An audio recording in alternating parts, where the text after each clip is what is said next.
Ta-da! Hello, good afternoon, and welcome to Men's Radio. And it's me all by myself today. So, hello. Russ is doing his first celebrant gig today, and we wish him well.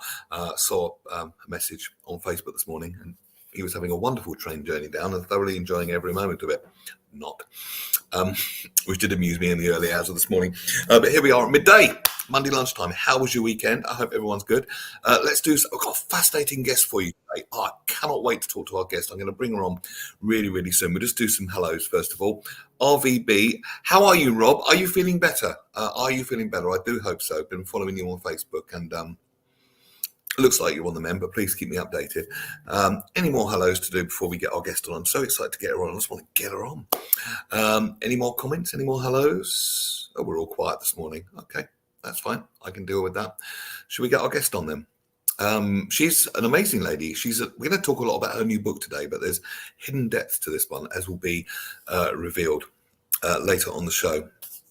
Chatted to Russ the other day. Good. Has he been in touch, RVB? Yeah, well, you keep getting well, and maybe there'll be something in the show today which will help you. You never know. But let's get to our guest on. Ladies and gentlemen, go wild, go crazy. Beverly Densham. Hello. Hello. Thank you very much for having me. I really wanted to get you on as soon as possible because you are one fascinating lady. Quick good afternoon to Asa Don Brown.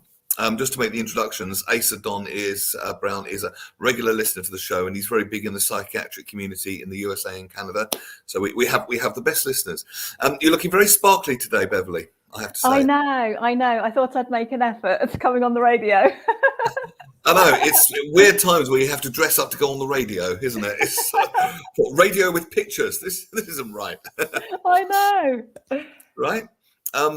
Now, we've got a whole hour, and I really want to explore some fascinating topics with you. But I met you a while ago through my co-presenter at Radio Jackie, Nikki Patrick, right?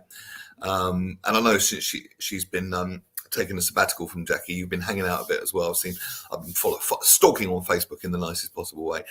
So that's how I met you, and you've written. Well, you're quite an accomplished author nowadays, aren't you? Tell us about that. Yes. Well, currently on to author of.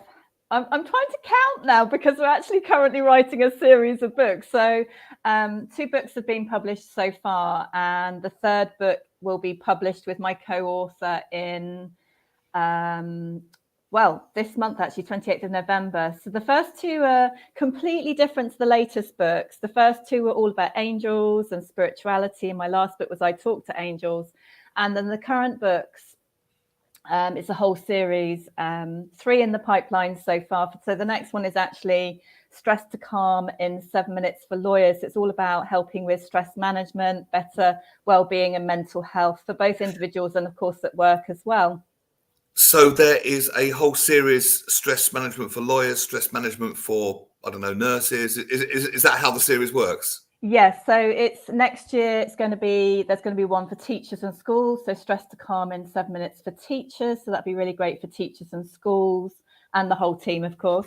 And then the one after that will be for nurses and etc. They're the next concrete ones which you've been busy writing. Well, I don't think there's one area of work in the world that couldn't do without stress management for ... Yes, so exactly. I think you're going to be quite busy. I think it's fair to say you got your work cut out for you, but in the best possible way. It'll keep you busy. Why did you start with lawyers, out of interest? Yeah, well, what happened was, so I've been teaching mindfulness Pilates for over 25 years. I started off, and before that I did a degree in sports science from University of Brighton, but what happened was last year actually, it wasn't a planned thing. It was one of those things where a lawyer asked me to help them with their stress levels. And so I started teaching them to help them and teach them practical tools that they could use both at home and work. And what happened was, at that point, I realized I could take the Pilates exercise out of it, and I could start also teaching their whole team. So I then started teaching Anna Illingworth's whole team. I can say her name because she's actually writing the foreword to the book now. She has written the foreword to the book, actually. Which was a really amazing thing, and developed 7 1-minute tools which help reduce stress. But that you can actually use for 1 minute at a time, or 2 minutes, or 7 minutes if you want to really go to town and spend more time on it. And I ended up teaching classes and workshops at the desk on Zoom, actually. Wow. I mean, because it's these professions, the ones you've mentioned, and many others, burnout is such a big thing, isn't it? Yeah, burnout. I mean, there's a lot there's a lot going on with burnout. I mean, I'm also helping more and more people who are suffering from different forms of burnout. It might be chronic fatigue or ME diagnosis, or all of that sort of thing. And there's a lot going on with how many people are going to the doctor because of stress. The World Health Organization sort of statistics are 75 to 90% of people going to the GP. It's stress related, actually. And there's, a lot of adverse sort of effects going on in relation to stress. And as for what's happening in the workplace as well, just generally, it's costing a lot of money. But, a lot of people are being off sick, they're absent from work because of stress. There's lower productivity, lots of different things. I think the good thing is a lot of employers are waking up and realizing that a workforce who is experiencing happiness and well-being is a productive and much more prosperous workforce.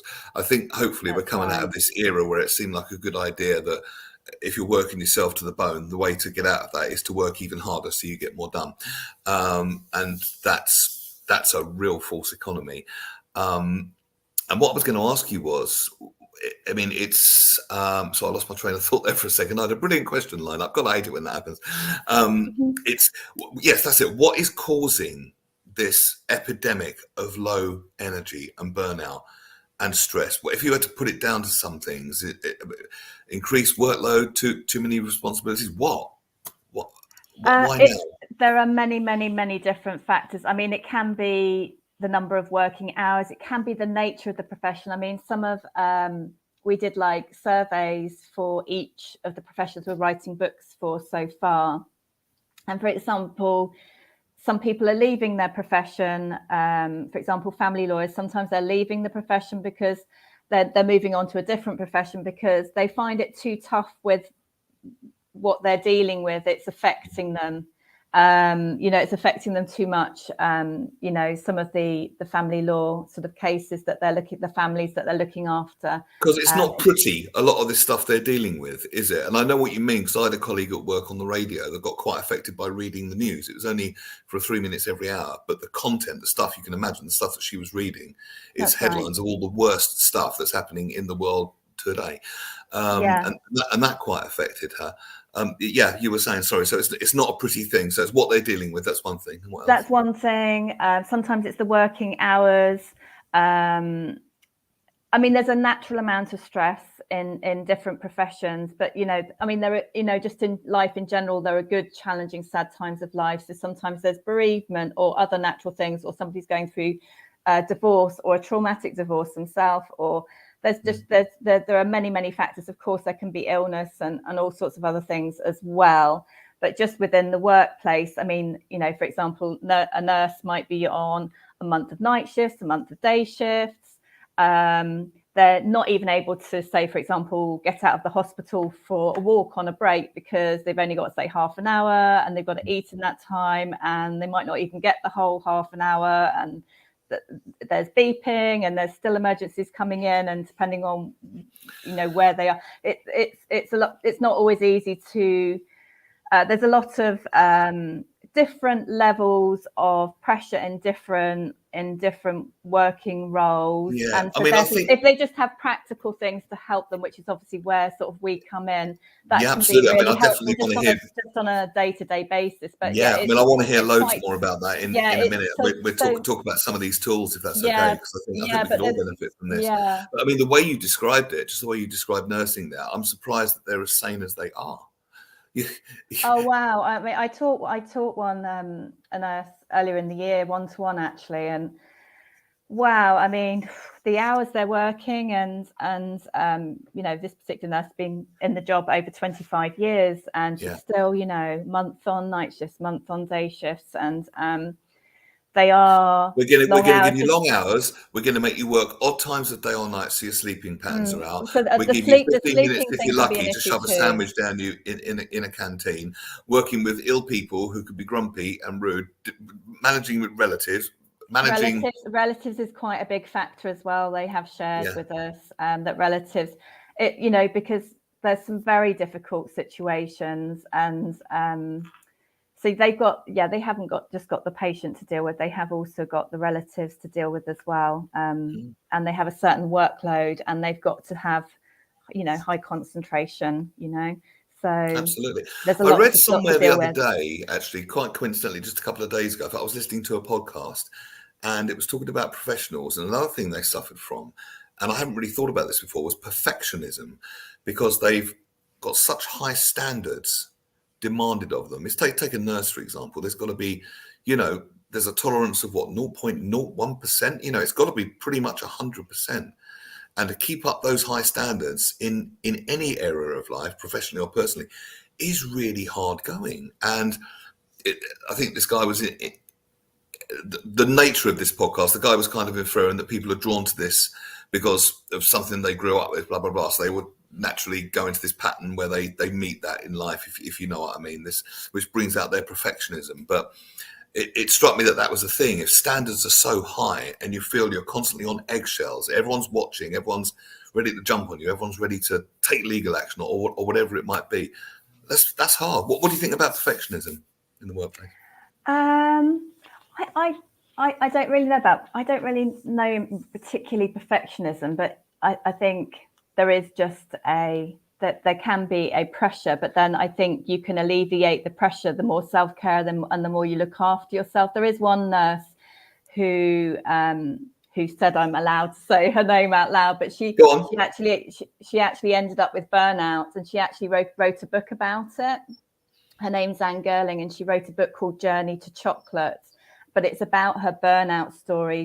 She was passionate about her work, but she wasn't looking after herself, and she ended up so burnt out that she did actually end up leaving the profession and even writing a book about it, about her burnout story. And she's I really experienced completely burnout. different. Really, she's completely different now. Well, it's great that she's got a solution and a new chapter in life, if you like, and a new direction, which she did. Often these things can spring out of that suddenly in the most unexpected way. This whole wonderful new body of work could be in the world when that person wasn't even planning for it to be. It's just the way things went, which is great. So it's good to know there are solutions, but I suppose this is where I come onto your tools, but it shouldn't have to get to crisis point. No, this is the point. Should it? No, you don't. This should be addressed way earlier down the line, shouldn't it? 100%. At the end of the day, you need to bring in preventative tools, and I teach several. I have to say, my mindfulness Pilates teaching on Zoom with my classes, I teach many. Sounds quite bad, really. Many former nurses who are now happy and have different careers. However, in an ideal world, you want everyone to stay in these amazing professions, because of course the world does need the nurses. It also needs the teachers, and so it's an really, irony that the people that we need the most, we put the most pressure on, pay them the least money, and show them the least gratitude, apart from banging pots and pans in lockdown. That was pretty much it. It's a strange, when you really stop and think about it, it's a strange old world, really, isn't it? I think it's very important that everyone at work gets even more support, and not just, I've noticed with companies, many companies are very good. Some professions, and companies are very good. They offer more than a bowl of fruit. So they might be offering, for example, confidential counselling. They might have mental health first aiders in, which is brilliant. And I think companies like that, absolutely fantastic. But there are kind of, if a company only does a workshop and ticks a box, a one-off workshop isn't going, sort of stress to calm workshop. It's not gonna inbuilt those. That's not very good English, but it's not going to inbuilt those. I know what you mean. The practice and the tools. You need some regularity I as know well. exactly what you mean. I mean, I guess what's needed is a whole shake up of the whole system and rebuilding it properly with these things in place, which they should have been all along. But until that happy day, wonderful people like you and others are coming along with tools which can help stop it reaching crisis point. And of course, nipping these things in the bud is perfect. Would you like to share some of said tools? Yeah, of course. So stress to calm in 7 minutes. That's quite a headline. That's quite a claim. So let's hear it. I believe you. I'm just fascinated to know more about it. It's been a really interesting one since I've been teaching. I mean, I've been teaching all this time, but since I've been teaching just these tools as well, because I did the sports science, and you have to study statistics in it, and you have to do a lot of research, and obviously science, because it's a science degree. We've sort of delved into the science and benefits behind each of these tools, as well as you just got to do them. And then with the statistics, every time I've worked with somebody or a company or a team, from 1-to-1 to 3 to over 200 in the company, for example, I've just analysed how they did in it. So and typically I got a 40 to 75% reduction in people's stress levels. So I will tell you about the tools now, I promise.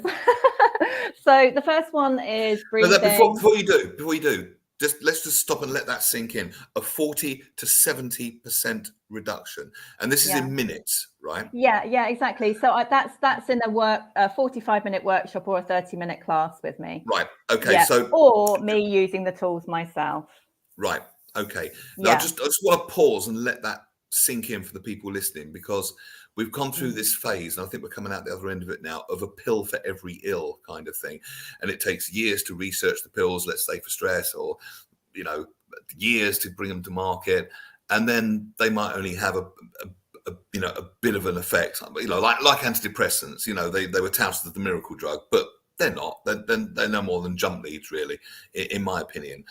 But without any drugs, and the other thing that people think is, by the way, that change has to be painful and take a long time. Okay. Now, I do know from my experience with NLP that that's not necessarily true, but a lot of people believe it's true. And that's why I say with tongue in cheek, oh, it's a big, bold claim, but I don't really think it is. I think it's perfectly plausible based on stuff that I've seen in the past, and reading books by people like yourself. But for the benefit of those listening, we've touched on this on the show quite a lot before. Change doesn't have to be painful. It doesn't have to take a long time. And when you think about it, if without drugs, okay, you can affect a 40 to 70% change in an hour or less, that's massive. Imagine a drug that would do that. That's how it's been going so far with everybody I've worked with, and also for myself as well. I've really noticed it as well. So don't underestimate the power of this stuff, folks. Just because it's so-called soft skills or something, or whatever possibly disparaging term people might put to it. I hope they wouldn't, but I don't know. Some people just find it a bit too good to be true, and I can understand why they would think that. But I really want to get the message home. It's not. It really is possible. It's happening. Here it is, right in front of you, as you sit in front of your computer today. Here it is. So over to you, Bev. Let's hear all about it. So what's really important with all these tools, which I'll mention each one individually, and we can expand on any ones that you'd like to, or talk about any of a bit of research on any of them as well, is it's like brushing your teeth, though. To keep your teeth clean, you have to keep brushing your teeth, and to keep them healthy, etc. And minty breath and things, it's the same with these tools. You don't use them once. It's one of those things. It's the regularity that's going to make the difference. So the first one is the breathing, relaxation, meditation. The great thing is, it's even recommended by, doctors, NHS these days, for physical and mental health, actually, to do this. It's not a way out there word anymore, but you can just literally do it for 1 minute. To start with, literally just a minute, breathing and relaxing. You can do it sitting, standing, lying down. Close your eyes, and just simply take 10 relaxing breaths in and out, in through your nose. I mean, isn't it fascinating? It's another one of those crazy world things that we've been breathing ever since we took our first breath on this planet, and we will continue to do so until our last That's breath. right. And yet so many people don't know how to do it properly, and they've never really thought about it. Yeah, and there's a lot of different ways to breathe. I mean, with Pilates exercise, that's a different form of breathing, which we do touch on a little bit in the book, but not in depth. That's more about core stability, and there's a reason you breathe like this. But just for a de-stress, you can just relax your tummy muscles, breathe into your tummy, good posture, sitting, standing, or lying down, and just take 10 calm, relaxing breaths in that. It's nice if you add an affirmation in as well. That's kind of the second tip, is how to use positive affirmations, because that can have a really good effect on your well-being and mental health as well. Such as, which one shall I choose for you today? So many. There are quite a few. We just give a variety. Okay, so I'll tell you my favorite affirmation. I'm a multimillionaire and a magnet to the opposite sex. That's my affirmation. Okay, well that's great. That's a great one for you. So the one I'm going to pick, the one I'm going to pick today is I am energetic. I radiate positive energy wherever I go. Now, that doesn't mean, so what you can do with that, you may or may not feel energetic today. You can also use like positive affirmation card decks and things. That's another way of picking. Anyway, I've just picked you that one today. You may or may not feel like that, but there's different ways you can then use an affirmation. You can think about what it means to you. You can talk with somebody else about what it means to you. You can also, another one of the tools is to journal, which I'll talk a bit more about in a minute. You can also journal for 1 minute, set an alarm, ideally with good posture, and write down what that actually means to you today. And that's another one of the tips, actually, is 1 minute journaling. Hang on, what that means to you today. Right now, at this very moment, and you just literally empty out and write down what that means to you. And you can get a lot of, it's really good if you can take things out of your mind and onto paper. A lot of doctors are also recommending journaling now. And there's quite a lot of research behind the benefits for it, for emotional and well-being, mental health as well, which we go into in more depth in the book. Because literally you're taking it out of your mind where all that noise is and essentially putting it somewhere else so it quietens the mind. So there can be noise, but there may or may not be noise with it, but there may be like, actually, I've only been getting 6 hours sleep and I know I really need 8 hours sleep. Well, actually I need 9 hours sleep. And how am I? So sometimes it can be a bit of a, how can I feel more like that? What action steps am I going to take to feel more like that? Or actually, I'm having a really good day, and you're off writing some really positive things, but you're often giving your own self your own tips, and then it's quite nice over a cup of tea another time to reread what you've written. And yes, I've found that useful, because I've journaled things, and sometimes I get, I suppose, almost like a download, or something really positive comes through. I'm like, oh, and then if I'm having a bad moment a couple of days later, I can look back and go, wait a minute, Neil, but you were feeling that way a moment ago. What's changed? And so for me, and what I've been learning from people, it's a question of tuning into yourself, because it always starts with us, doesn't it? In the moment, what do I need right now? What am I thinking? What am I feeling? What do I need right now? And then and please tell me if I'm misunderstanding this, then you pick something that you'd like to feel, or like to feel more of in that moment today, and kind of explore it, get it on paper, what it means to you right now. So you focus on that, on energetic, radiating positive energy, rather than the lack of it, which inspired you to want it in the first place. Maybe have I got that? Okay, there's a lot of angles to what you just said. That's kind of the gist of it. But yeah, you pick your affirmation that you want to go with, and as I said, it may or may not feel like that, but then you just empty out what it is actually meaning to you, and you may go off into negative spirals with it, but then that is also really helpful and valid, and that's helping you express yourself. So it's helping you express, what you may describe as negative and positive emotions, but you can really learn from it. It's a really like solution kind of focused journaling tool. Yes, there can be many angles to it, but you can, I sort of teach many levels of this, and we go into sort of different levels of No, it in this the is book as making well. sense to me because relatively recently I've been reading a lot of stuff that says it's so important to feel your feelings. Yeah, so this isn't They about have to be. negating them. Yeah. Yeah. If, put bluntly, if you negate your feelings for any reason, even a well-intended reason, like, I've got to be all big and strong for my kids, for example, but if you negate your feelings, eventually they bed down, and then it's all stores. And then eventually they come up at sometimes the most inopportune moments. But this is a way of dealing with it at the time, just to acknowledge what you feel, but not to be stuck in negativity. Just acknowledge, feel it to heal it, if you will.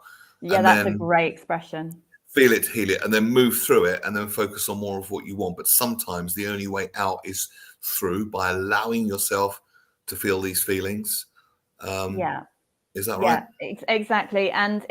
But at the same time, there's always a solution sort of focused approach with it that, okay, Perfect. you may feel like X, Y, and Z, and it's a choice, because part of these tools, it's a choice if you want to feel happiness.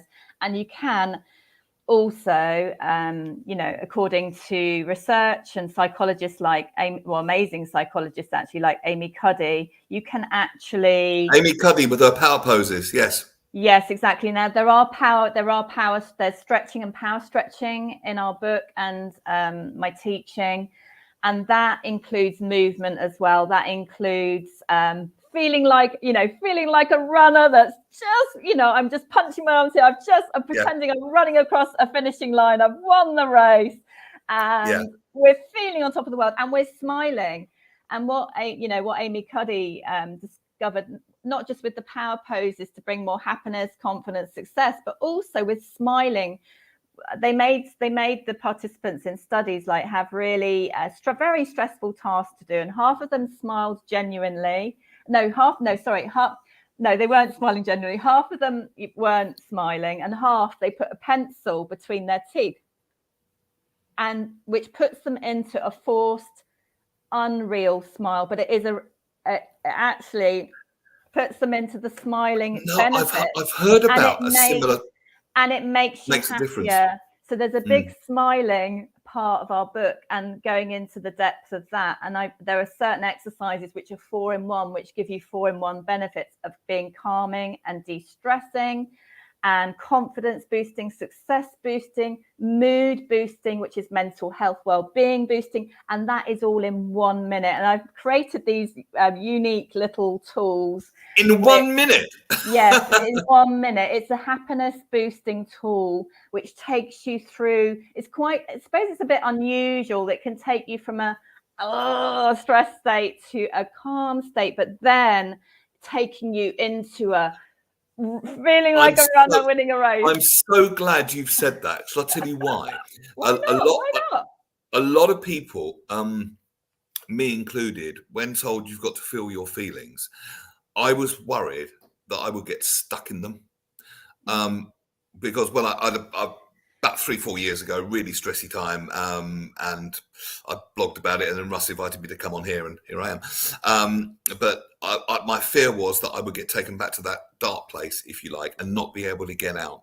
But so the fact that you said solution focused is fantastic, because it moves you through it quickly, and then takes you out to a positive resolution within 1 minute. I mean, what's not to like? Why isn't everybody doing this? Yeah, it's so funny. I just wrote a blog on my website, and the one question I forgot to put on, which I'm going to put on very soon, is if you were Prime Minister for the day, what one thing would you teach everyone? I would teach them my happiness exercise in 1 minute, because I often call it calm to happy in 1 minute. That's what I would teach the world, because would I. To me, that is, well, I'll just stand outside Downing Street and teach a bit of calm to happy in 1 minute. But I mean, we're laughing though, but if everyone stopped and did that, okay, let's just say the whole population, let's just say it was enshrined in law that you had to do it, and everyone did that for 1 minute a day, what a different day millions of people would have. And what if the world did that? Let's just extrapolate that. The world would be so much more calm, so much more positive, so much more friendly, so much more, we're kind of all in this together because we've got something in common. And we'll come on to metaphysics in a minute with the angels, and I'm guessing that everyone doing all that together would create some sort of wonderful group effect as well. So this is powerful stuff, folks. It really is, isn't it? Yeah. So that one would be my favorite to, like, if I could actually get in front of, I mean, I'd love to also work with all the mental health charities. I have worked with some of them already, which is great. And for the children as well. But yeah, it's very, these sorts of things, I think you have to try them, but also knowing some of the research behind, there's research and science behind every single tool, which I think, to me, as a sort of sports scientist, is very interesting. And even with things like goal setting visualization, there's goal setting visualization as well, but mainly doing it, athletes do it for, obviously for their sport and their performance, whether that's Tom Daley, a diver, he's mentally rehearsing and visualizing that perfect dive before diving in, as an Olympic diver. But, in the workplace or for individuals, it's amazing to do it for your personal life, because, it helps with work-life balance. And, some people, what they really want is they really want to go swimming, and they haven't been going swimming, and they're seeing themselves going swimming, and they've been so busy and whatever excuses come up, but deep down they're there in their mind swimming, and they want to go swimming, or just to go for a walk or read a book. Sometimes the goals can be very simple, but can be so helpful. Yes, some people might want to run a marathon or something, but often for me, isn't it exciting though? Isn't it exciting, Bev, that we can measure these things now? And I think, thank goodness for science, because what I've noticed is science and slightly more esoteric, if I can use that word, things, they're coming together. They weren't, and never were poles apart. Never the twain shall meet.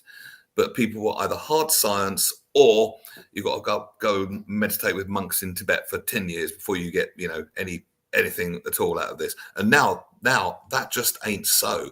And we're in an age where we can measure stuff like this. So we can measure the brain waves, and we can see the changes in the brain when people, practice these exercises. And I think the science helps our cynical Western minds to take this stuff seriously, because it bloody well needs taking seriously. Look at the amount of problems and burnout and all the problems we've got going on at the moment. And on the converse of that, look how easy the solutions are in 1 minute. That's amazing. Yeah, it's a really powerful that one. And what you're saying about, I think, there are lots of people that like the science behind things, and I have to say I do get excited about science as well, because I'm like, why not? My daughter's a scientist, and I'm a geek. Because I know that a lot of people respect that, and often there's a bit more motivation. Obviously, having a teacher like myself is motivating, but things like, there's this one of my favorite scientists is called Dr. David Hamilton, and in one of his amazing books, I didn't bring it with me. Oh, How Your Mind Can Heal I know Your of David Hamilton. Yeah. He used to be a guy that made drugs, didn't he? Like, he was. Like a chemist.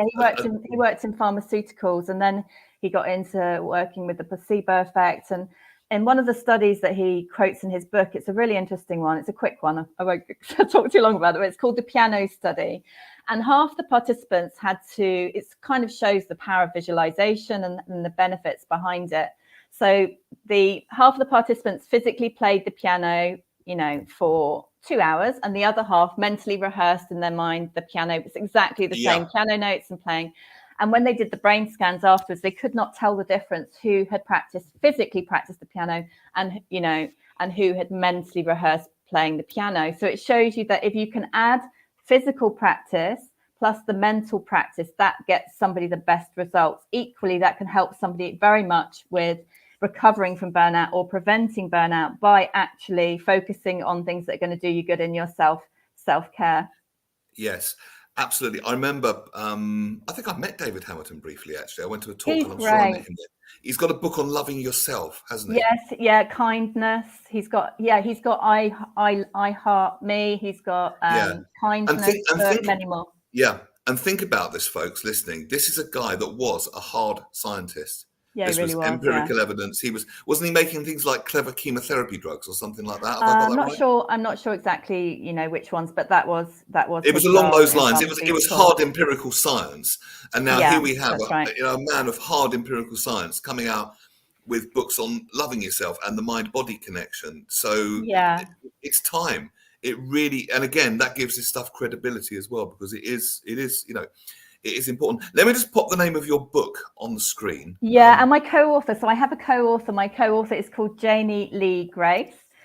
She's former Janie Lee Grace, I know that name. Yeah, Janie Lee Grace, former Radio 2 presenter with Steve Wright in the afternoon. She's holistic author of 6 books. One of them is Happy, Healthy, Sober, her last one. And now we are doing this all together, which is amazing. We've been friends for a long time, and our publisher is McNider and Grace. And they suggested, I went along and asked them just for one book, because I knew it was helping so much last year, so many different lawyers and law firms and companies. And I thought I really actually would like this to be a book, just one book, but they then get you to fill out this author questionnaire asking you it's quite detailed, like, who do you want to help? Why are you doing this? And they realized that actually it needed to be a series and needed to be out there. So you went for one book and ended up with a whole series. Damn! I know. I really went. That must have been a really bad day for you. I was really happy, but it would have been very difficult doing it all on my own, though. But having a team, working with Janie, it just makes a much richer experience. And I'm quite very excited to see it out in paperback. No, it's wonderful, and I think being an author can be quite solitary as well. So working with someone, particularly someone who you get on with and a peer in the industry, is fantastic. Having that connection, it's really nice. I'll just confirm the name of the book. I'm going to put it on the screen. Stress to Calm. The first one is Stress to Calm in 7 Minutes for Lawyers. That's out on the 28th of November. Paperback, Kindle, and watch this space. I've just got us a book signing pen ready to match the cover of the book. Fantastic. I haven't got the actual copy of the book here, but this is the cover. I'm zooming in. There you go. Yay! And the pen is matching. You're ready. You're all ready for those book tours, aren't you? You're all ready for those book tours. Yeah, it's being launched as well as in the UK. It's been launched in America as well. So if you know any American lawyers, please let us know. Absolutely. When's it being launched? 28th of November. 28th. Sorry, you said that already. So that's pretty recent, actually. So it's good that you're on now. And you've got a big tour lined up. Where's your first book signing? Do you know?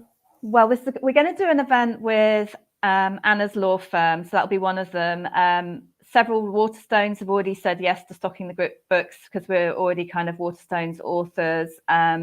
So hoping to do an event with Waterstones. We've been so busy writing that we haven't got the kind of events all lined up yet.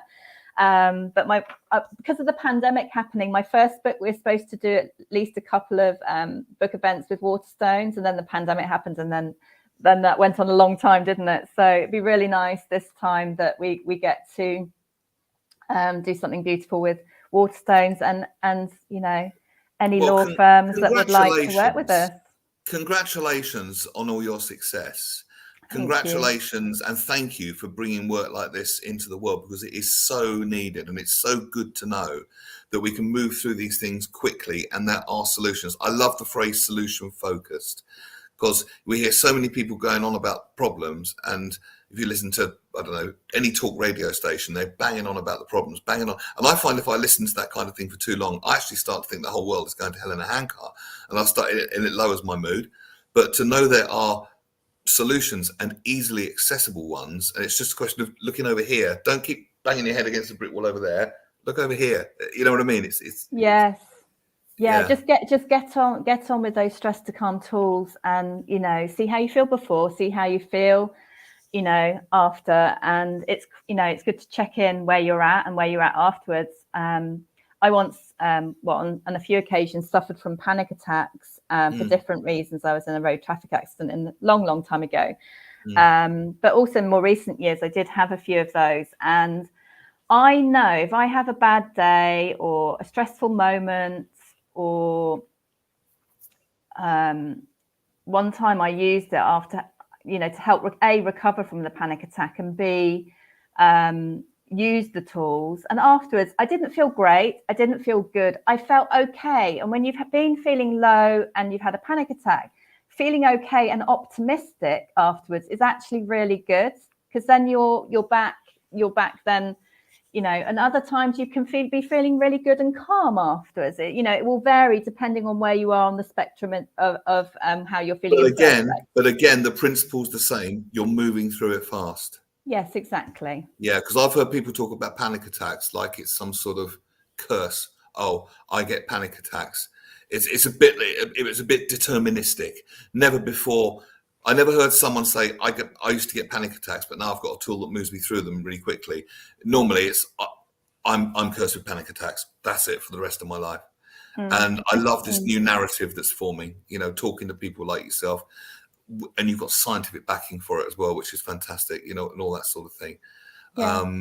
It's wonderful. I think Oxford University taking an interest in mindfulness, that really solidified it into a lot of people's minds, because suddenly this isn't hippy dippy stuff anymore, or meditating on a mountaintop in Tibet in loincloths for 20 years. Suddenly this is very real, very scientific and timely, and I think Oxford gave that a lot of credibility, I think.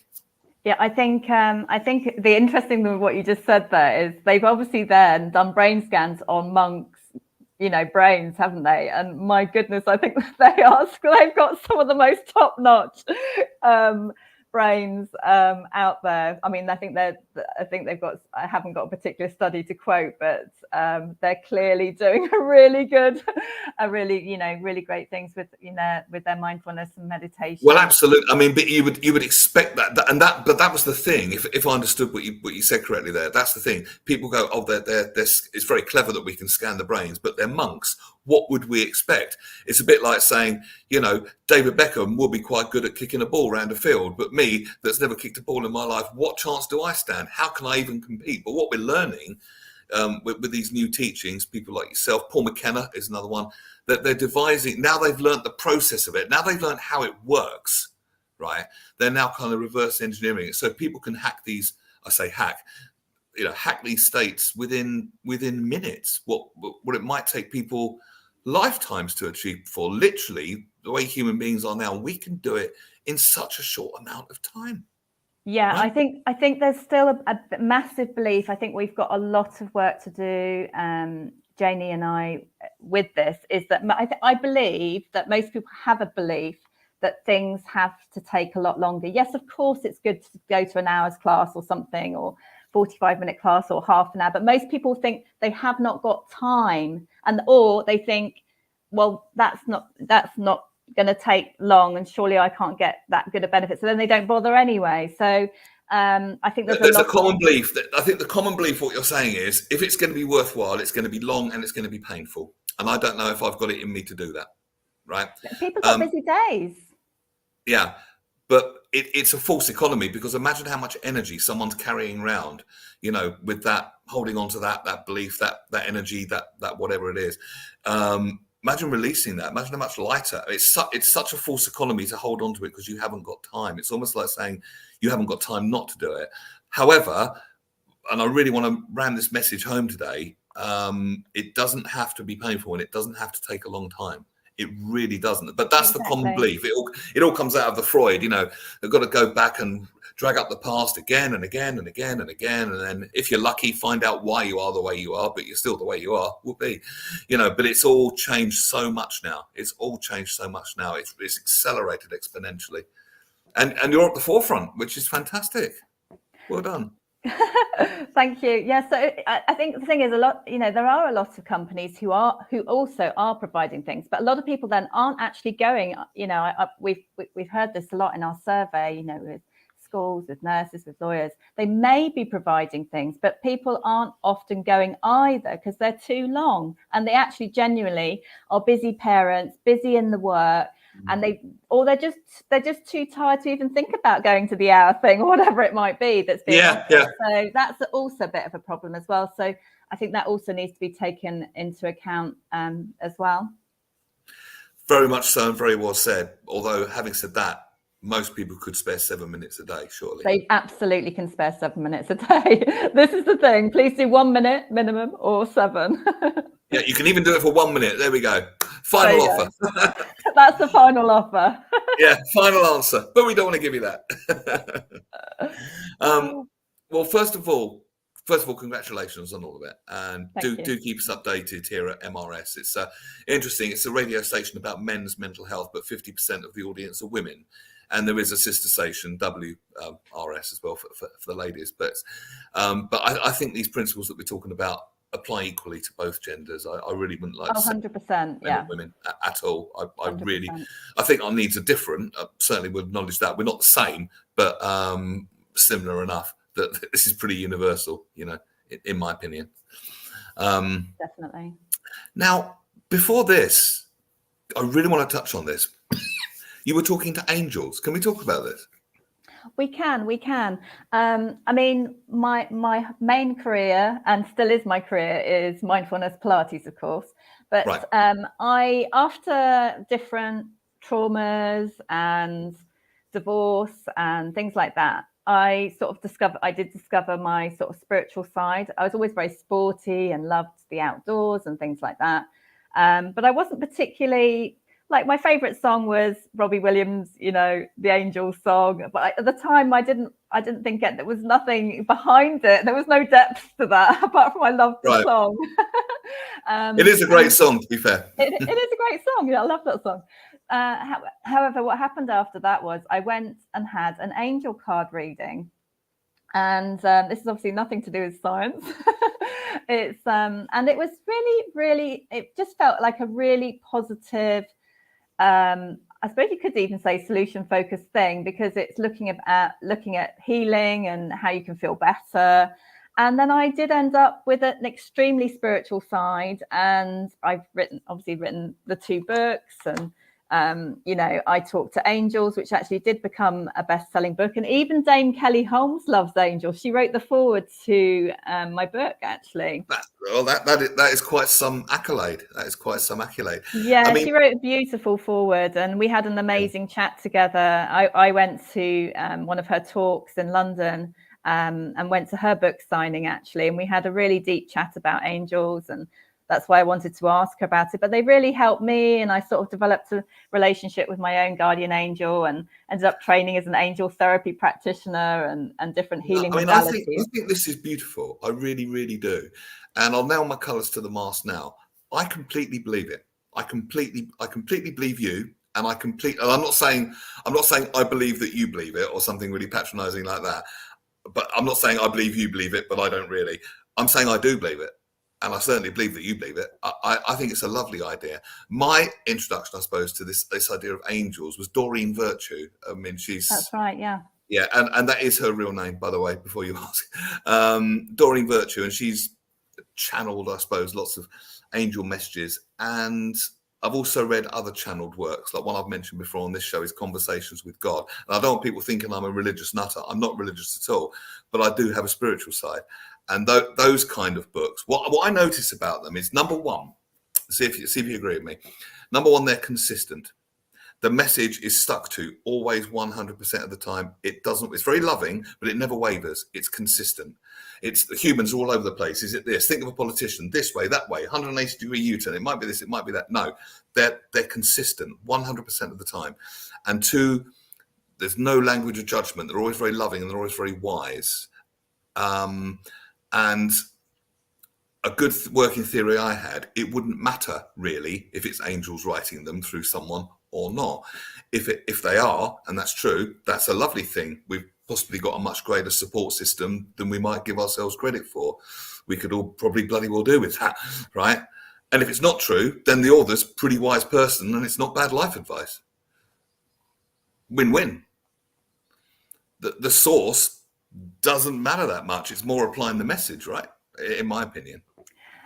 Well, I think I think for the skeptics amongst us. Yeah, I think you either believe in angels or you don't believe in angels, or maybe you'll have something challenging happen and your eyes open to that there's more out there than just us as humans, kind of thing.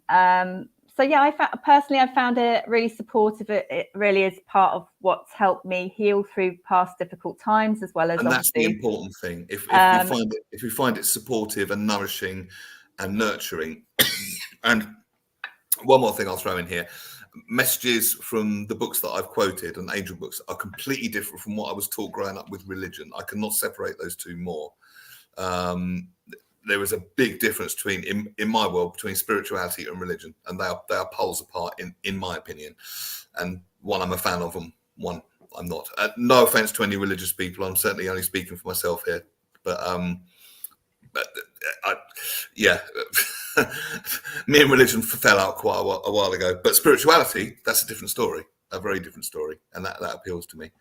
How do you do it? And there's different ways, you can use angel cards. Like I have a deck of angel cards, and the funny thing was, I thought this is really funny actually. In this deck of cards, I thought, I'll just pick a card for the radio today, and I thought, this is weird. I've gone and picked the non-spiritual card, which is Pilates exercise, and then I picked the love one as well. It's a love message, which is really nice today. So sending everybody love on the radio today. So maybe the angels put that Pilates card in just to get your business a clever free plug. I mean, that. I just thought it was really weird to pick the non. No, I love it. I love it. But that's another thing. The thing is, and that's another thing I'd like to address here. People think this stuff, and I'm speaking from my own experience here, and I'm seeing the comments coming. I'll put some on the screen in a minute. There's a mix, and yes, there's skepticism, and that's perfectly okay. We can all voice our opinion. I don't mind that. Fine. We don't mind that at all. I don't mind. I'm sure Bev doesn't mind. But for me, it's always simple and doable, practical stuff. It's not like highfalutin, bells and whistles and the clouds open and a light came down and I was bathed in light. No, it's very, very normal and everyday. It's very, I almost want to use the word mundane. It's so regular, it's so normal that it can almost pass us by. Does that make sense? It can be. It can also be profound as well. It can be normal as in, okay, I'm just going to pick an angel card today and get a tip of the day kind of thing. Another time you can get a feather at a moment where you're at a real low time or a bit of a rock bottom, or you've lost, loved one, or something you're saying goodbye to.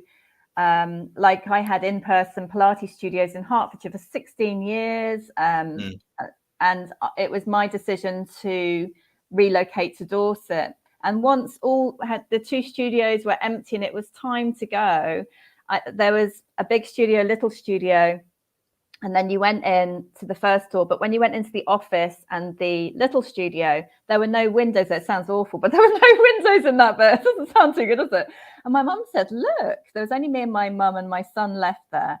And she said, look, and there was this little white feather there. And it was interesting because it's just saying to me, kind of, you're on the right path, don't look back. And so when I left, I actually did not look back because I knew I was on the right path. So occasionally you have very profound moments, and other times, it's like, oh, that's nice. But I never used to believe in that either, so I don't mind any skeptics. Because you really wanted to talk about this today, and I was like, well, actually, this is completely opposite to most of my work, and this was a journey I went on. I still have these beautiful things available, the books and angel cards and things, but it's not my main work, and it's very different to the stress to calm, and a lot of people just to make the other or sometimes both, and that's fine.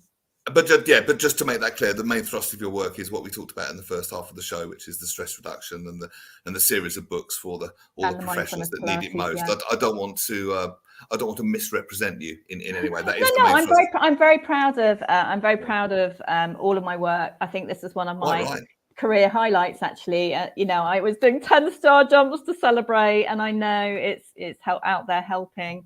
But it's like I'm on a slightly different path now. I've been guided and inspired to help in a more simple, fast, stress relieving, mainstream way. And obviously I help a lot with the body and back pain and things like that as well. Yeah, absolutely fascinating. Let's have a look at some of the comments. Yeah. This is back when we were talking about perfectionism. Asa Don Brown says, and it's an extremely common trait amongst physicians, lawyers of all types, as I suspected. Elizabeth Green, hello, late but early good morning. She's listening in New York, by the way. So this is the breakfast show for Elizabeth Green. So morning, Elizabeth. I hope you're okay. Hello. Elizabeth Green, you're not late, you're right on time, says Asa Don Brown. Oh, they're just talking to each other. Don't mind us. It's all you just want to chat, you lot, and some idiots video show around you. Now, Graham Pack, he's a bit of a comedian. The biggest stress for lawyers is billing out their hours, but he's also a cynic. And I don't blame you for thinking this way, Graham. For someone that thinks that this is a load of mumbo jumbo to talk to angels, how do you convince me otherwise? And we don't. No, I'm not interested in convincing anyone. I think it's something that either comes on your path or it does not come on your path. Our guardian angels are there if we want to ask for help, but we can use an angel card if we want to. It's like I didn't plan it on my path, but at a certain point it appeared on my path. And yeah, there's no convincing really. No. It's born out of your own experience. Yeah, you only read a book if you're inspired to, and I love it. The fact that people like Fern Cotton have a great Happy Place podcast and things like that, and are bringing different topics and different ideas to people. But you can take it or leave it. We're quite happy about that today. Yeah. And also what I would say is all the messages that I've come across in your books and in others, Doreen Virtue and people like that, they're all in alignment with mental health. Every single message is in alignment with what I would say an overview of holistic mental health. Because if it wasn't, I wouldn't go near it. This is why I fell out with religion, because I think a lot of that is not in alignment with mental health. In fact, I think it can cause mental illness. And that's my opinion, no one else's. But these spiritual messages are, and that they're very much, in alignment with good mental health, in my opinion. So, and that's really important. Yeah, definitely. Bev Densham, it's been lovely having you on. Thank you so much for coming on. We've been meaning to do this for a while, and I know you're friends with my co-presenter Nikki at Radio Jackie. Oh, yeah, it's so lovely to know Nikki, and we've been plunging in the Dorset Sea together. And I know this sounds really creepy, but I've seen pictures of you swimming. That sounds really odd, and it's not meant to. Yeah, we've been swimming. Nikki comes in, she goes, "Look, this is me swimming. That's the sunrise at 7 a.m, and I'm like thinking, right? I know. I'm like. Yeah, she's helping motivate me get up earlier because I'm normally asleep at 7 a.m. until 7 a.m. But on Fridays we make it for the sunrise and plunge in that sea with a whole group here in Dorset, which is fantastic. But that's a beautiful thing, isn't it? Swimming at sunrise. I mean, that's quite a profound thing as well, isn't it? I would have thought. It is. It's one of my favourite things is the sea and plunging in the sea, and it does make you feel good.